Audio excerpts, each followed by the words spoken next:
जब नौकरी नहीं मिलती तो हुनर भी धीरे धीरे थकने लगता है और डिग्री सिर्फ दीवार पर टंगी एक तस्वीर बनकर रह जाती है। ग्रेजुएट युवा उम्मीद लेकर निकलता है, लेकिन कई बार उसे सिर्फ इंतजार मिलता है, नौकरी नहीं।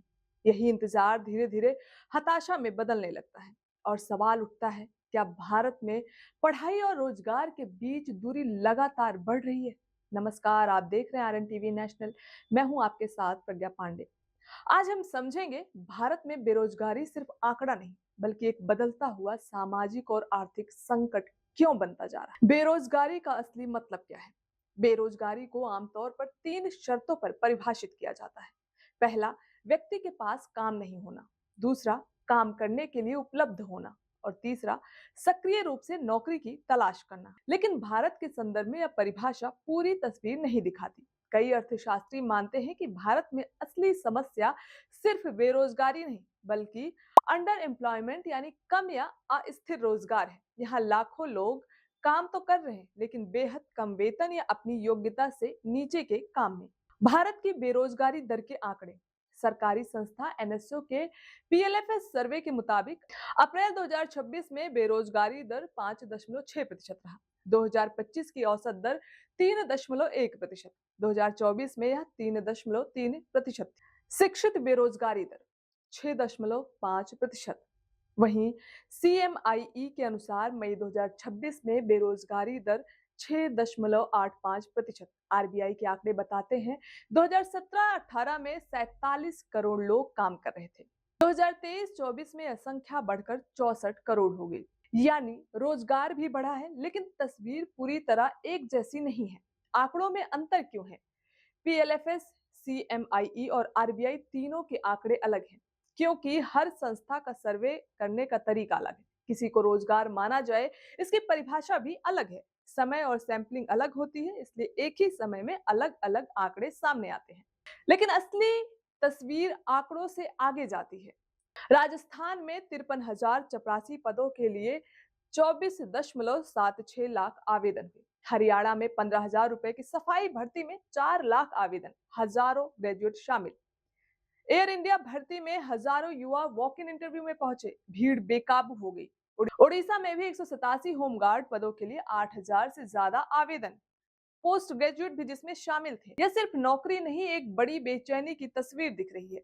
ग्रेजुएट बेरोजगारी की सच्चाई देखें तो स्टेट ऑफ वर्किंग इंडिया 2026 के मुताबिक भारत में 67% ग्रेजुएट बेरोजगार हैं। करीब 1.1 करोड़ शिक्षित युवा नौकरी की तलाश में हैं। लेकिन सवाल यह है कि क्या सिर्फ डिग्री नौकरी की गारंटी लेती है? भारत में बेरोजगारी के बड़े कारण। Jobless growth. भारत की अर्थव्यवस्था तेजी से बढ़ रही, लेकिन नौकरियां उसी रफ्तार से नहीं बढ़ रही।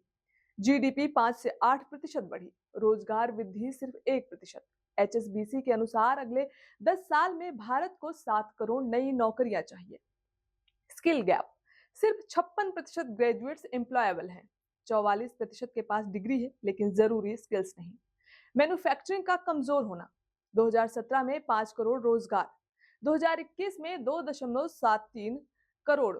वर्कफोर्स बंटवारा 43% कृषि में, 44% सर्विस सेक्टर, सिर्फ 13% मैन्युफैक्चरिंग। भारत सीधे सर्विस सेक्टर में चला गया, जहां कम नौकरी बनती है।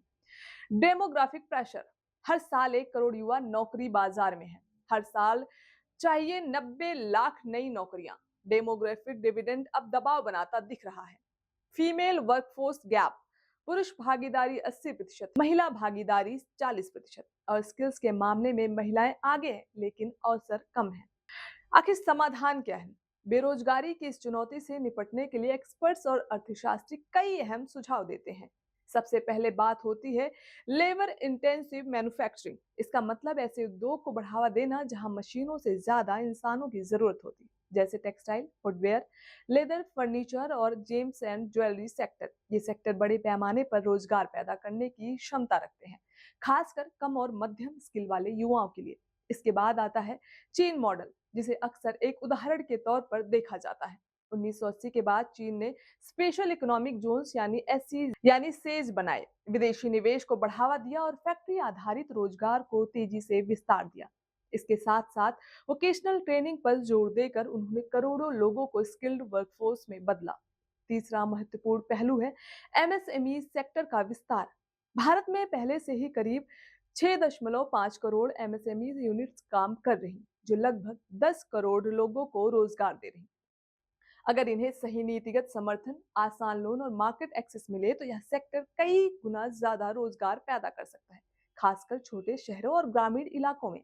चौथा सुझाव है वेज सब्सिडी मॉडल, जिसे अर्थशास्त्री प्रवर्धन जैसे विशेषज्ञों ने भी सुझाया है। इस मॉडल में सरकार कंपनियों को मशीन खरीदने पर नहीं, बल्कि लोगों को रोजगार देने पर सब्सिडी देती है। इसका सीधा असर यह होगा कि कंपनियां ज्यादा लोगों को नौकरी पर रखना पसंद करेंगे, जिससे रोजगार में वास्तविक बढ़ोतरी हो सकती है। और सबसे अहम सुधार है स्किल डेवलपमेंट सिस्टम। आज जरूरत सिर्फ डिग्री की नहीं, बल्कि इंडस्ट्री रेडी स्किल्स की है। इसके लिए शिक्षा व्यवस्था को project based learning, practical training और इंडस्ट्री कनेक्ट के साथ जोड़ना जरूरी है। कॉलेजों में स्किल हब्स और ट्रेनिंग सेंटर बनने से युवा पढ़ाई के साथ साथ रोजगार योग्य कौशल भी सीख पाएंगे। असली समस्या टीसीएस जैसे बड़े कंपनी में भी 80,000 पद खाली क्योंकि स्किल्स वर्कफोर्स नहीं मिल रहा, और यह कोई नई समस्या नहीं है। 1969 में भी कहा गया था कि भारत की शिक्षा प्रणाली डिग्री देती है, स्किल्स नहीं।